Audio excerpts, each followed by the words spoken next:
This is Jimmy. And Scott. And this is the Lead Domino podcast powered by MDP Lacrosse. On this podcast, we will be discussing with athletes, coaches, and other professionals what specific mental techniques they utilize to prepare, compete, and recover. These are the questions that fascinate us, and we want to hear what our guests do to be their best mentally. And hopefully, you get a little something out of these episodes to help move you forward. On today's episode, we host Bryan Alcantara. Bryan is a Long Island native who graduated from Hicksville High School. Bryan was a well-respected competitive soccer player before he transitioned into the coaching and soccer education ranks. Bryan has been certified by all the leading certification agencies and is always continuing his education. Bryan was with the New York Cosmos from 2013 to 2016, serving as an academy coach, along with being the assistant director of youth programs. After the Cosmos, Bryan joined the Red Bulls as an education manager and regional manager. Today he coaches coaches. He trains coaches on curriculum, technique, and strategies, along with a lot of other things that they use for their academy programs. I love my conversations with him because he's full of knowledge and loves sharing it, and for the few things I do know, he supplies a term or an easier way of expressing it that I wasn't aware of. To learn more about Bryan and keep in touch with his progress, follow him on Twitter at FCBryan9. That's at FCBryan with a Y, number 9 on Twitter. It was a great conversation. Really enjoy speaking with him, and I hope you guys do too. Hey, Jimmy, thanks for having me, man. Yeah, man. I'm glad you could find the time to do this. Really excited to have you. And, so let's just jump right in. Give us a little story about yourself. Let us know about your background, your origin stories. Yeah, how much time do you have? Look, honored that you considered me for this and excited to be on it and get into a good conversation like we normally do. Yeah. Essentially, for the sake of keeping things within context of the podcast, I've been a coach for about 17 years now, trying to perfect and master the art of coaching. And then a large part of what I do now, since I've transitioned away from actually being on the field and coaching, is I actually coach coaches, worked with professional clubs like the New York Cosmos back in their day when the league was still around, and I now work with the New York Red Bulls. Just left a role where I oversaw education of coaches with a group of 4 other people, and now I oversee partnerships with about 11 youth clubs on Long Island, and I serve as a director of coaching or consultant for those clubs. Nice. Very nice. So the majority of your coaching is soccer, correct? Yeah, 100% All soccer. Nice. Very cool. So coaching coaches, explain that a little bit. Sure. A large part of the soccer world right now is focused on the U.S. Soccer Federation right now is pushing coaching licenses. And then another organization that does coach education is called United Soccer Coaches. Their offerings are more diploma, certificate-based, like participation type of things. Very similar content amongst the two, basically taking coaches through the stages of development for youth players and how to basically find the right methodology that's appropriate for their levels, for their ages, for their understanding of the game. Interesting. So who sets that methodology? Like, who sets the curriculum that a coach would I guess, learn to train? Yeah. So U.S. Soccer has a director of education, and so does United Soccer Coaches. Again, they're 2 different bodies of coach education. United States Soccer Federation, obviously, with all the national teams, they represent us internationally. They have an entire department dedicated to just coach education. And I serve on one of as a grassroots instructor, teaching anything from ages or coaches that work with kids at all ages, basically. Wow. That's interesting. Yeah. So how is that? So how long have you been doing that specifically, coaching coaches? Oh, wow. I would say since about 2009, so about 11 years. Whether that was formally through the Federation or through United Soccer Coaches, or that was informally just from my interactions as a coach responsible for other coaches as well. Right. So how was that transition? Like, you were an athlete, then you obviously, I'm assuming you coached soccer, right? And then you become an instructor for coaches on how to learn. How was that transition? That's a really good point you bring up. The transition from player to coach was eye-opening, and then because when you have to teach something to somebody, you have to find such a different way of explaining it and verbalizing the things that we do naturally as an athlete. I feel you don't normally articulate it as well as you do like just through instinct. Sure. So putting those actions and decisions into words was always a challenge for me going from player to coach. And now I'm trying to influence coaches to influence behavior of players. It's like this extra layer of detail that I need to go into with them. Yeah, I can imagine. So it's been such an eye-opening experience. And honestly, I say this to coaches all the time, like, or even players, that one of the biggest things they could do in their development is go and try to teach someone else how to do it, and it's going to make you better for it. Like, I feel going through coach education, being a coach has made me such a different, more cerebral player. Yeah. And a self-reflective player. But I also now, as a coach, when I coach other coaches, it makes me a better coach. So yeah, I can see that. I can see that. And, really cool. And you know, I keep reading and hearing about different scientific research that, you know, for educational purposes, it doesn't matter whether you're a school teacher or a coach or whatever, that while you're learning something, if you take the time or challenge yourself to teach it to somebody else, then you're going to learn it yourself on a whole different level. Yeah. Right. So I mean, that's to your point. That's really what you're getting at there. Yeah, there's a pyramid on retention of information. It basically shows you how much the likelihood that someone will remember information, and then all the different methods at which you could go. So like the lowest retention piece is like lecture. Sitting through a lecture is the lowest amount of likelihood that someone's going to retain the information you're sharing with them. Okay. Yeah. So just sitting there and listening to somebody speak for an hour. Yeah. Yep. Yeah. And look, that's formal education, right? They get us sit in front of the room. But what we've seen through the soccer world is being more engaged and getting more out of anything is the highest retention piece is going to be teaching others. And I think the one before that is practice doing yourself. So learn by doing. So I would assume the pyramid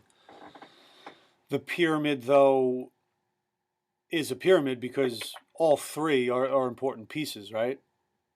Yes, there's a lot more repping yourself, like repping something yourself before maybe you learned it through a lecture might not be as effective as if you hear the lecture, then you go try it, and then once you try it, then you go try and teach it.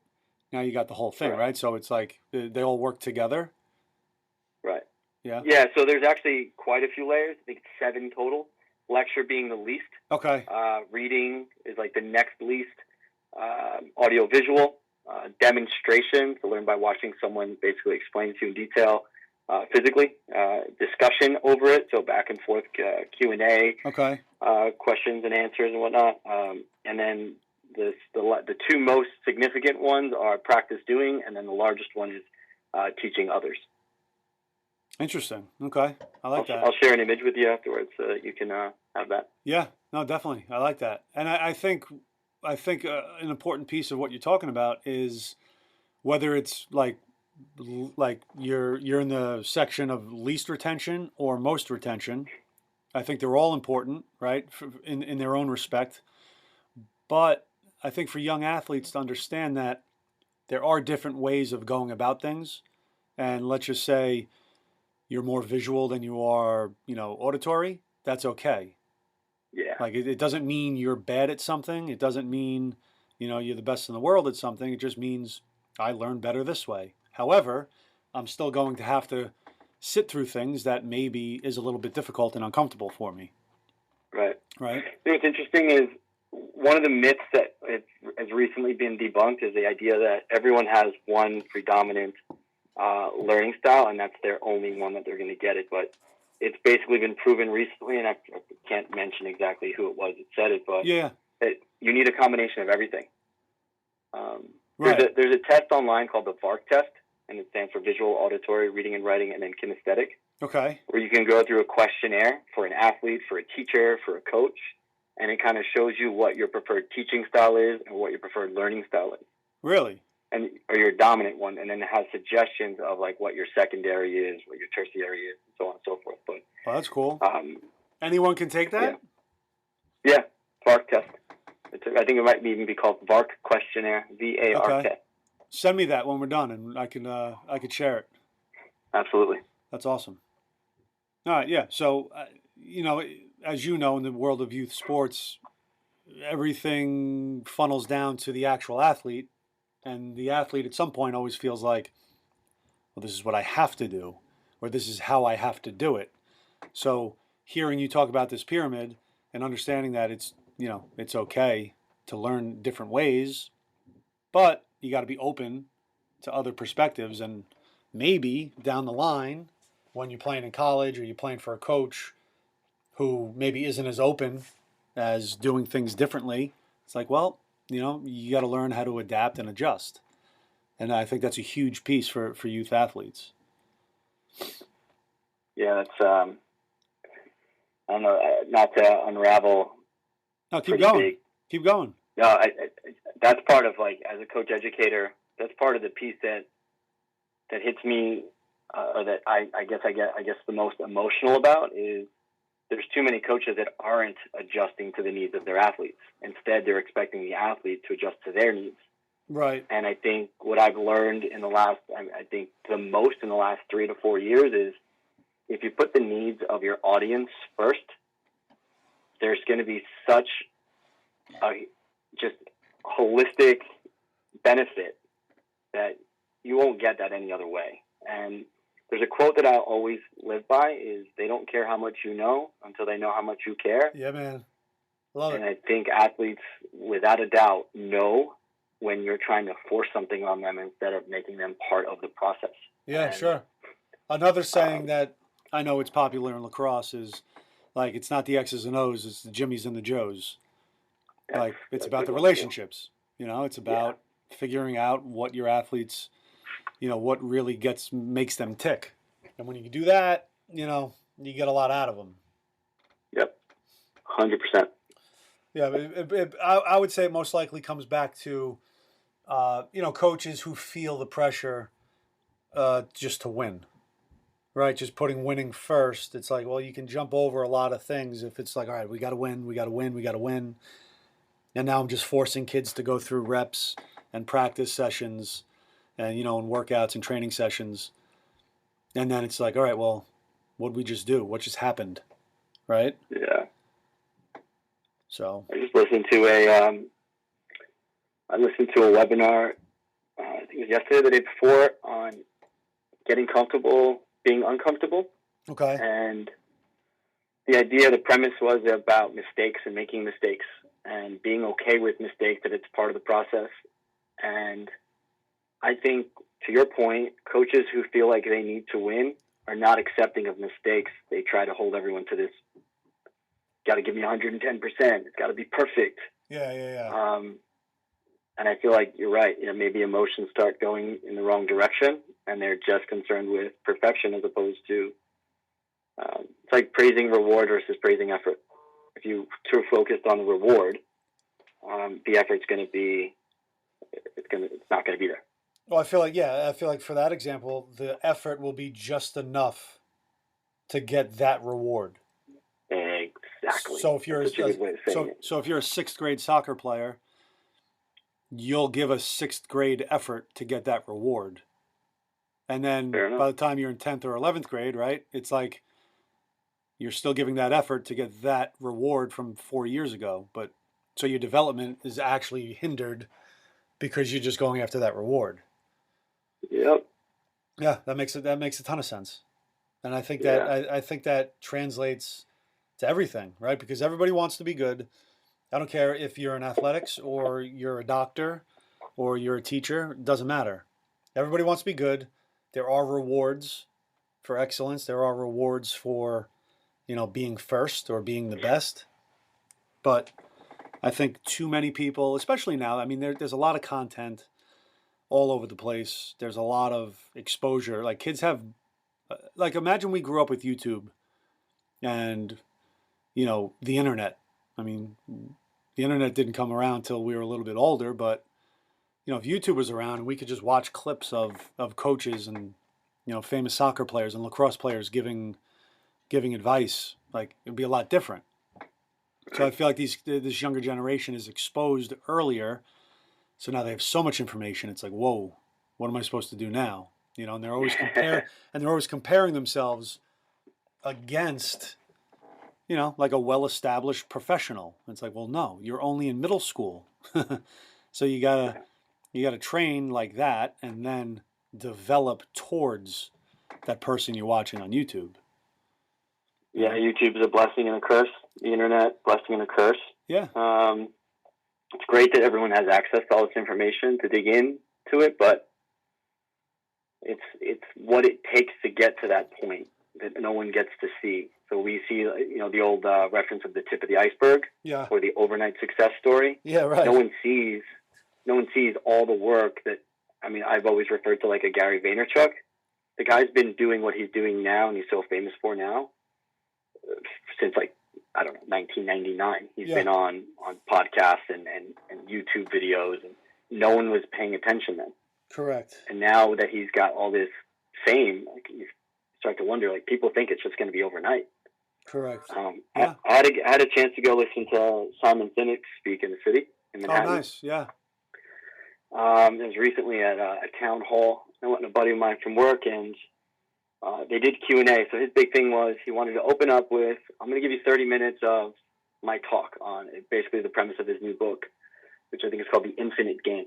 Okay. And at the end, with one of the questions, a guy on there was a guy that basically posed out this question. He's like, hey, he said something along the lines of, I'm an influencer on social media, and I want to make it big and all this stuff. And I just want to, basically saying he wants to be famous too. And Simon's like, you're doing it all wrong. I'm sorry to call you out in front of everybody, but you have to start with your why. Why do you want to be famous? What difference are you trying to make in the world other than for yourself? And right. Yeah, I don't know. That just stuck out to me as like, wow. Yeah, I mean, that makes a lot of sense. Good moment. That's the vision, right? It's like, it's what you're saying. It's like, it's bigger than the reward because you can keep doing it.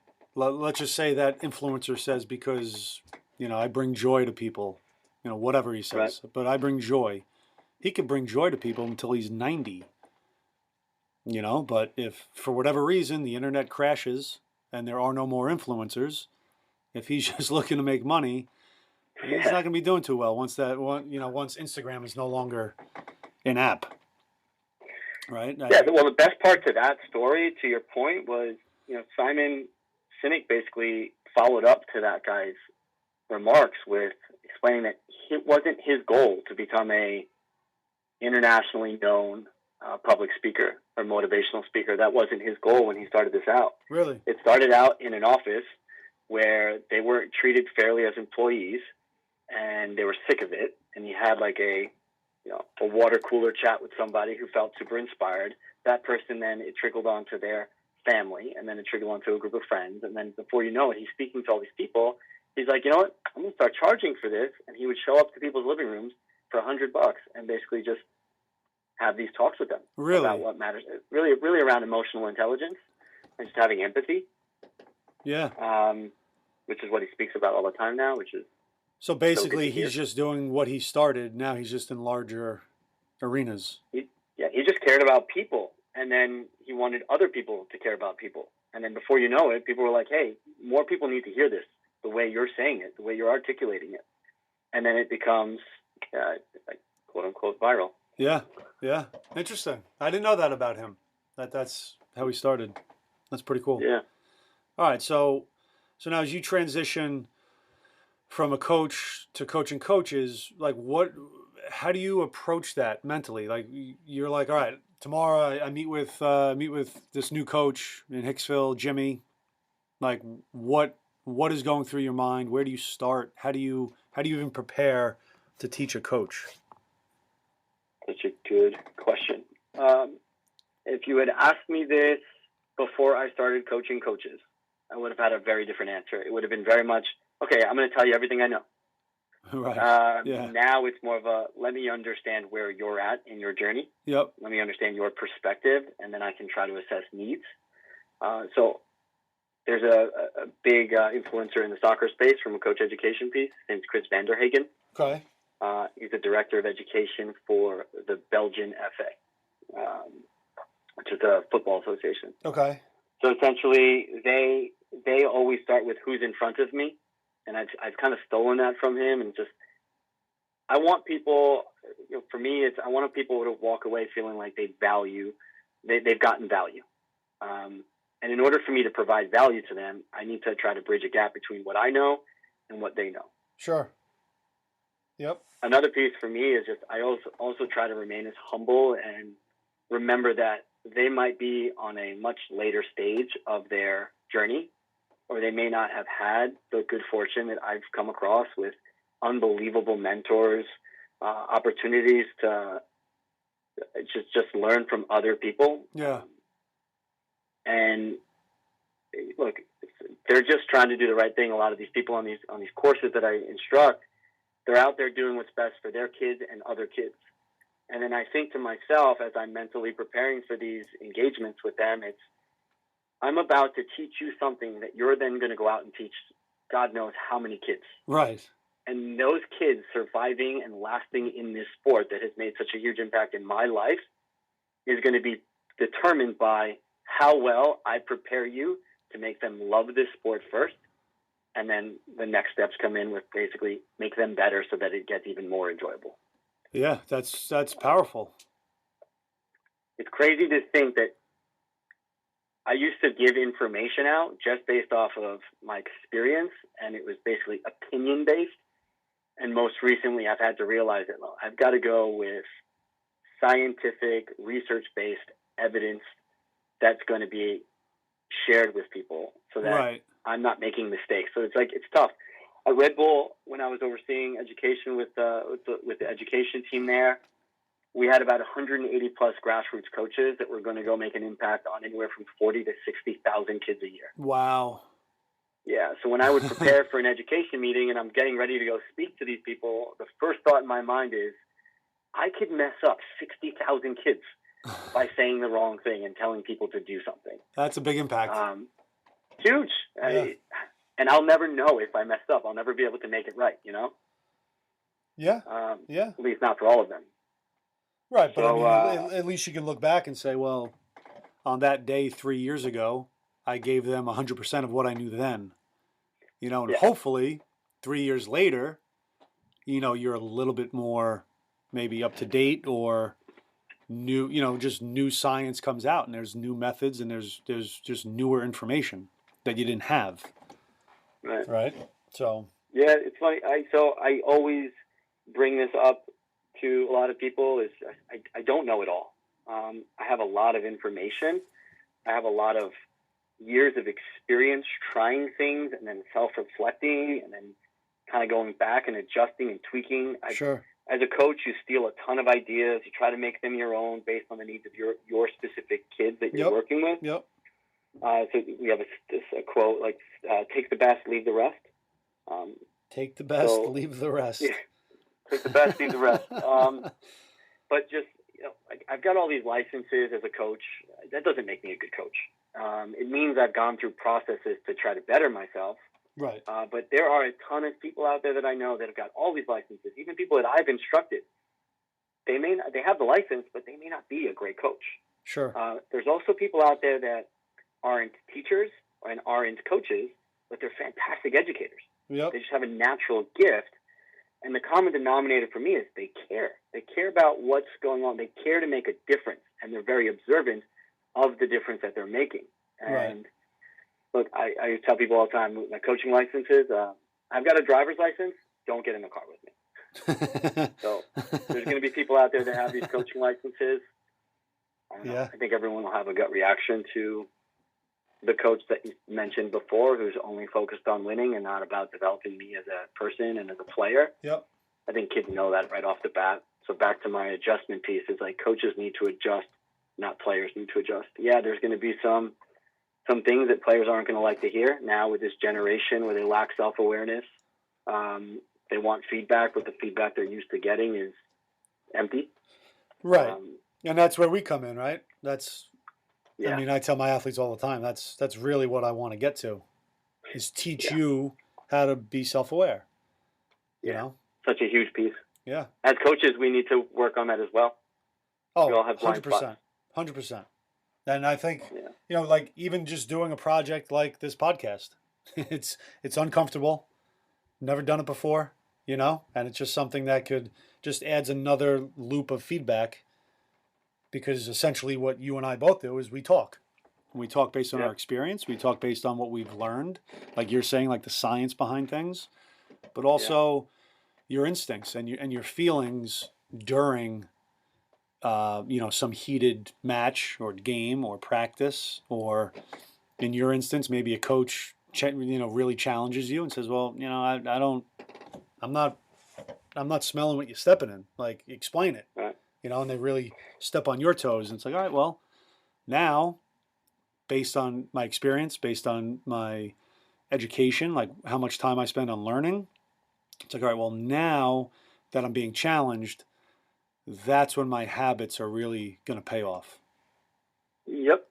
You know what? The reason I think I enjoy our conversations so much, Jimmy, is you're on a similar path of never stop learning. Yep. You're always looking for more information that's either going to solidify what you already know and make it a little bit more concrete, or it's just going to give you another thing to add to your toolbox of, wow, I didn't think of that. And that's the wonderful thing that makes coaching so addicting. Yeah. Is I can always get better. The guys that I think hit those ceilings too soon are the ones that say, oh, I know it all because I won a championship already, so I don't need to know anything else. Right. And I think for me, as a transition from more of a traditional team coach into a trainer. Yeah. You're one-on-one. You're eye to eye with one athlete, and it's not like a full 2-hour practice plan. It's like, all right, well, these are my thoughts going in, just based on our conversations throughout the week and what I know about the athlete. But I can get there, and they just failed the test, and they're upset. Now it's like, all right, well, my plan is out the window now, because now I got to talk to them about what it really means to prepare and to take a test and do well or fail. So that's the thing I like about it. You can always, as a coach or a trainer, you can always improve, but also every individual you're with challenges you in a different way. And that also inspires me to be like, oh man, like, this kid needs this. So I got to go learn I have my little theory in my head as I leave the field. It's like, all right, I got to go talk to somebody who can help me figure this out. That's what I love about it. Yeah, that's been another big learning piece, is getting feedback from, athletes and hearing if you could do this differently, how would you do it? If I could teach you a different way, how would you like me to teach you? And sometimes the responses you get are just like, oh, wow, I didn't realize that's how you wanted to be taught. I didn't realize that's how you took my words. It's funny, is like, you ever hear the statement that 93% of the message that's delivered to someone has nothing to do with the words that you choose, the words that are coming out of your mouth? I've heard things like that, yeah. Yeah, like body language is like the number one, apparently. Tone of voice, inflection, all these other elements to how you're speaking to somebody that is ultimately how that message ends up getting received.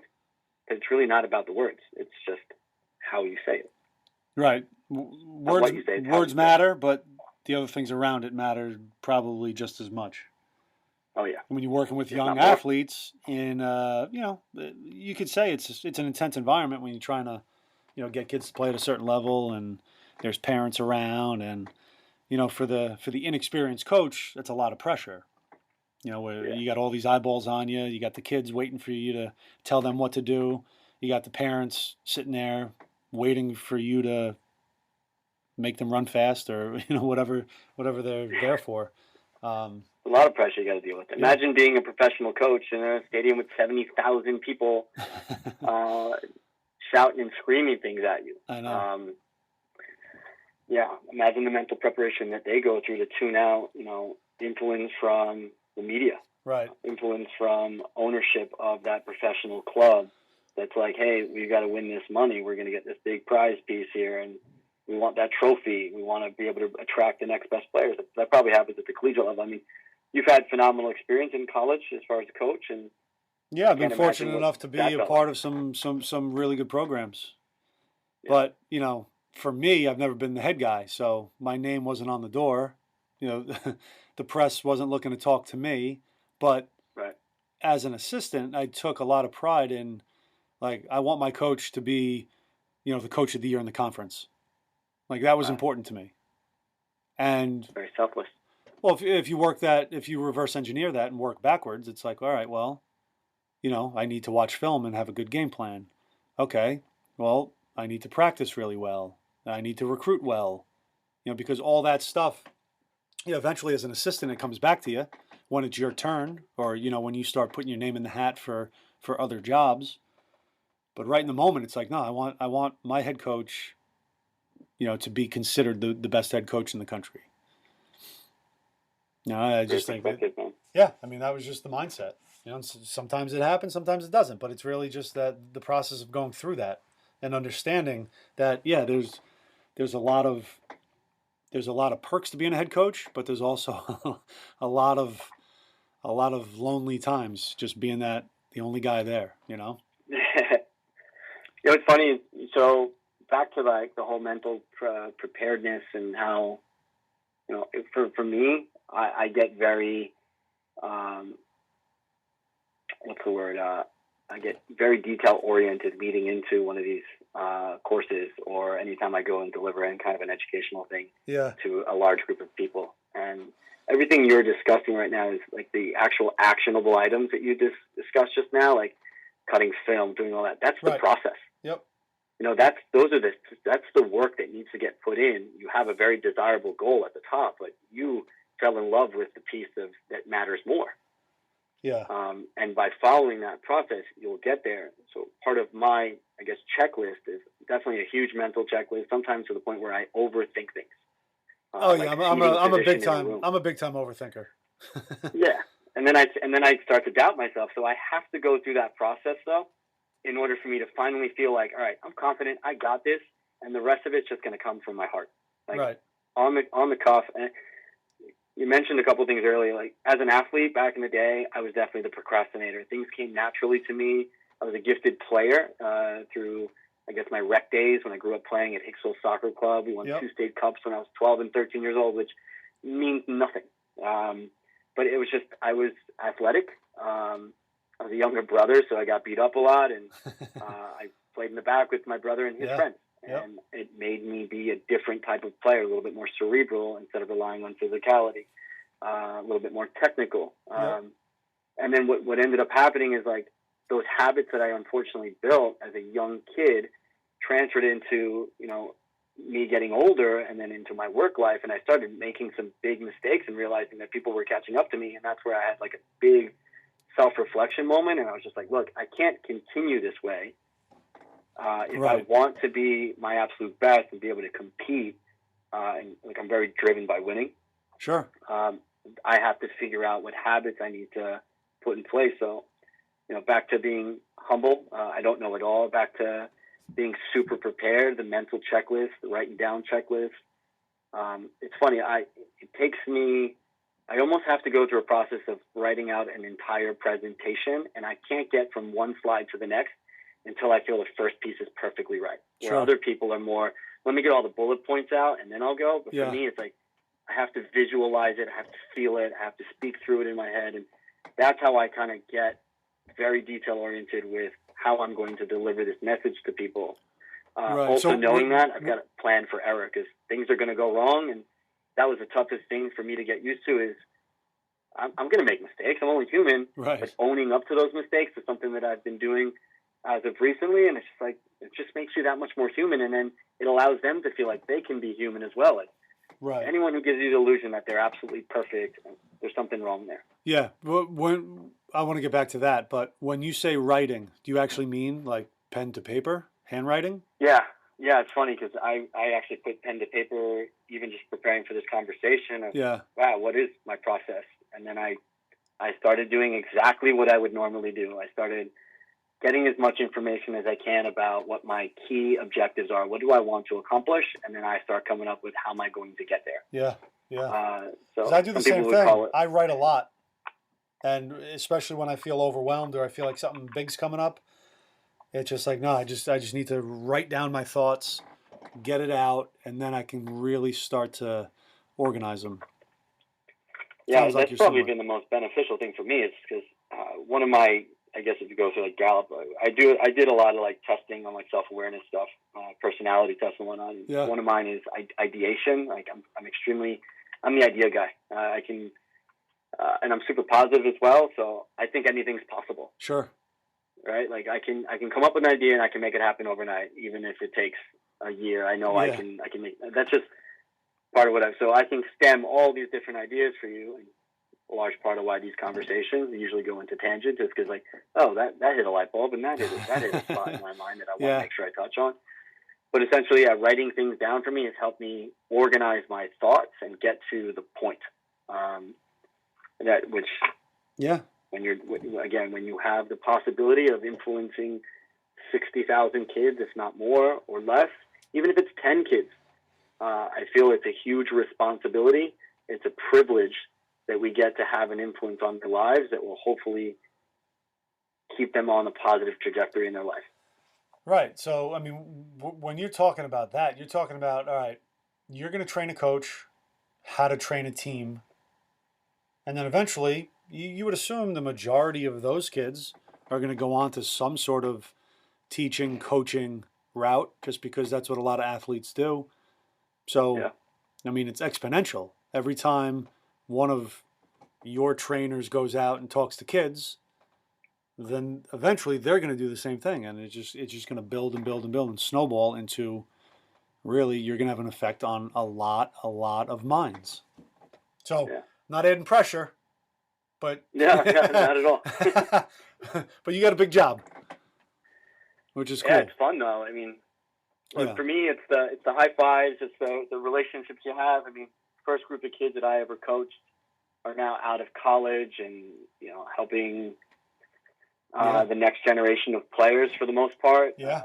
They all have younger siblings that are still playing, and I know that they're actively involved with that. And I think they're gonna, I hope, as a reflection of me, they're gonna put the needs of that kid first and be understanding when they make mistakes. And we talk about like our core values and non-negotiables and things that are more human related as opposed to soccer related. Yeah. Just overall being a good person. And that's something that when I used to coach, I would discuss with the parents ahead of time. It's like, look, I'm not going to promise that your kid's going to be a professional soccer player, but I will promise they will act like a professional. They're going to shake hands when they walk up to somebody. They're going to look people in the eyes. They're going to be organized off the field so it transfers onto the field. Just little things. Yeah. No, and to that point, I think a big part of it is like dealing with young athletes. It's like, all right, two things.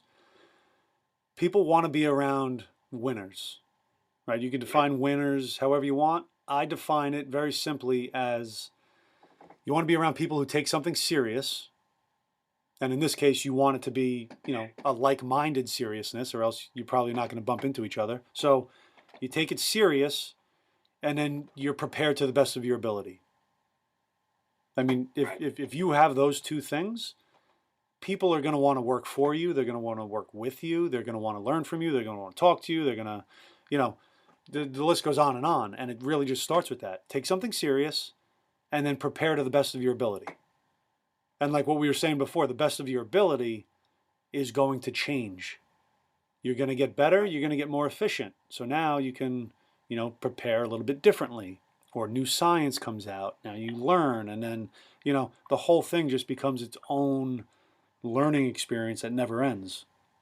So if you take it serious and then you prepare, like people are going to want you around in some capacity. And in some capacity, that that could be your income to raise a family. That could be a side hustle. That could be anything you want it to be.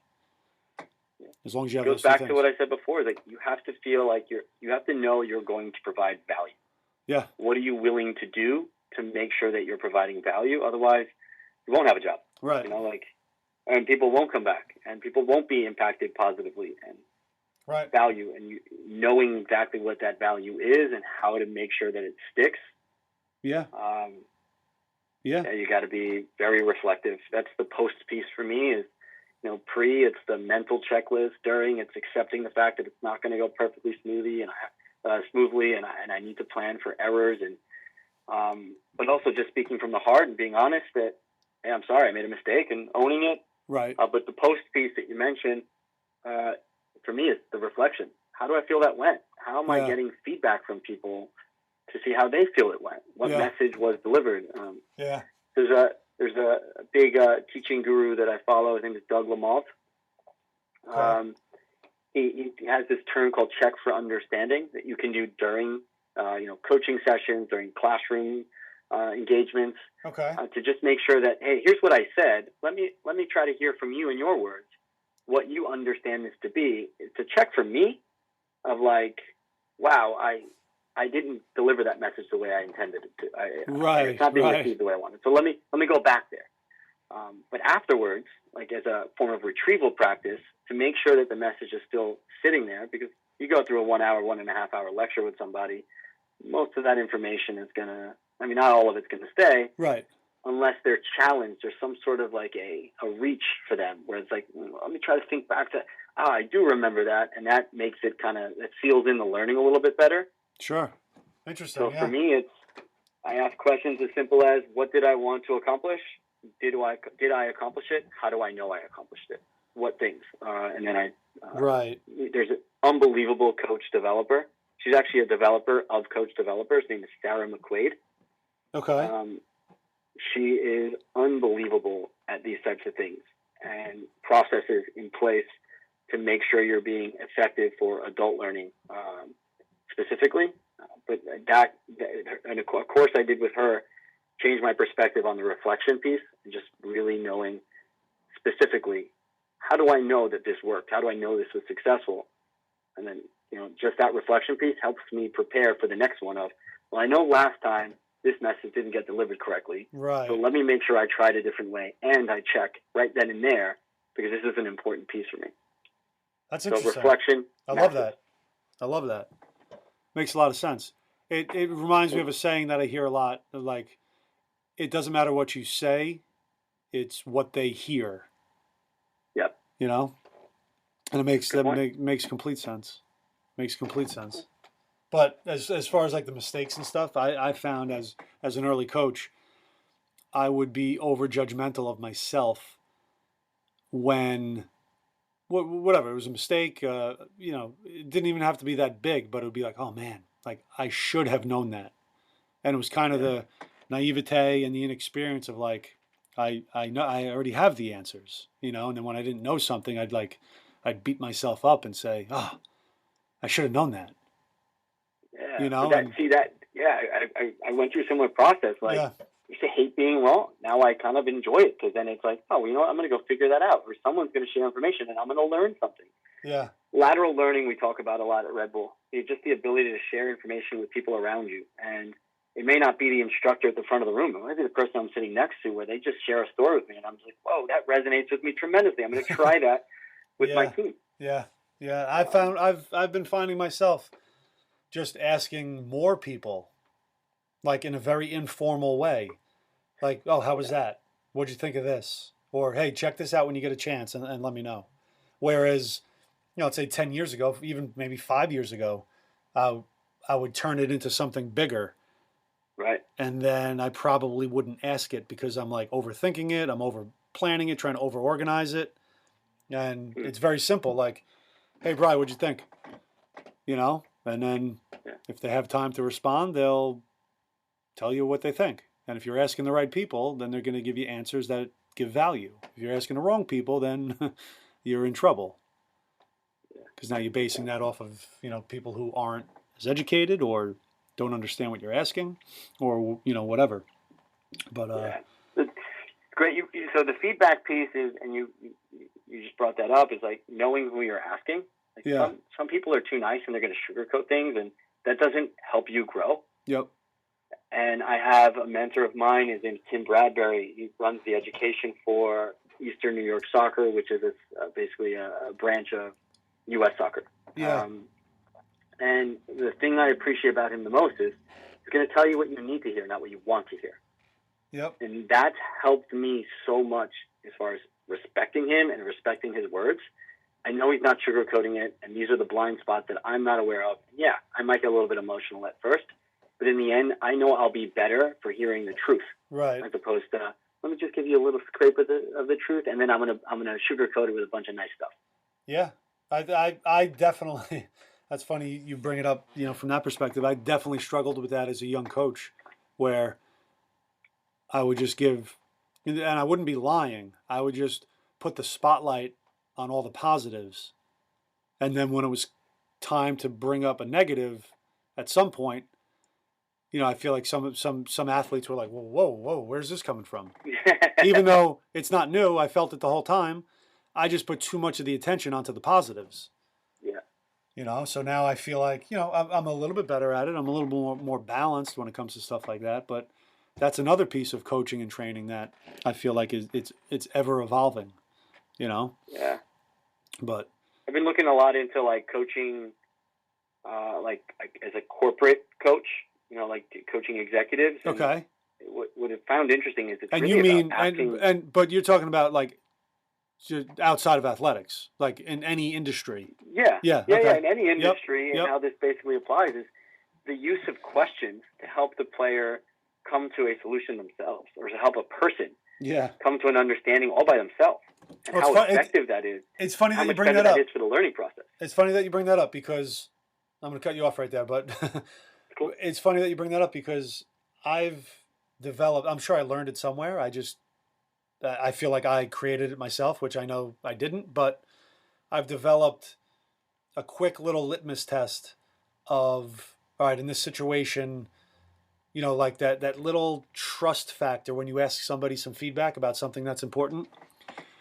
If their first answer, in the majority of situations, if their first answer is not a question back to me and they're just trying to answer it, my trust goes way down.